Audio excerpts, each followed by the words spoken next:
మనం యెహోవా యొద్దకు మరలుదము రండి. ఆయన మనల్ని చీల్చివేసెను, ఆయనే మనల్ని స్వస్థపరచును. ఆయన మనల్ని కొట్టెను, ఆయనే మనల్ని బాగు చేయును. Praise the Lord. ఈరోజు దేవుని వాగ్దానము. తేదీ మే 15, 2026. హోషేయ గ్రంథం 6వ అధ్యాయం 1వ వచనం. మనం యెహోవా యొద్దకు మరలుదము రండి. ఆయన మనల్ని చీల్చివేసెను, ఆయనే మనల్ని స్వస్థపరచును. ఆయన మనల్ని కొట్టెను, ఆయనే మనల్ని బాగు చేయును. ఆమేన్. స్వస్థపరిచే ముందు గాయపరచడం ప్రభు పద్ధతి. ఇది ఆయన హృదయంలో నుండి వచ్చిన యథార్థమైన ప్రేమ. ఆయన స్వహస్తాలతో చేసిన ఖచ్చితమైన శస్త్రచికిత్సలో ఏ లోపం ఉండదు. ఆయన మనకు కట్టుకట్టే ముందు గాయం చేస్తాడు. అలా చేయకపోతే అది అసంపూర్ణమైనదిగా మిగిలిపోతుంది. సువార్తకు ముందు ధర్మశాస్త్రం వస్తుంది. సమృద్ధికి ముందు కొరత వస్తుంది.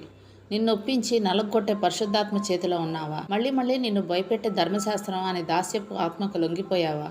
యేసు సువార్త నీ గాయాలను కట్టి నిన్ను బాగు చేస్తుంది. అయితే దాన్ని అందుకోబోయే ముందు నిన్ను సిద్ధపరిచే ముందస్తు ప్రక్రియగా నువ్వు నలగొట్టబడ్డావు. అది నీకు ప్రయోజనమే.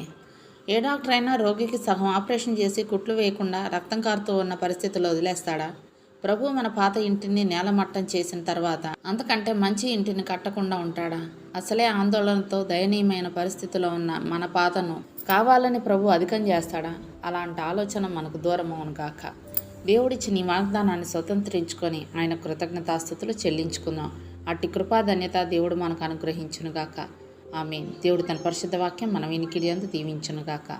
ఆమేన్.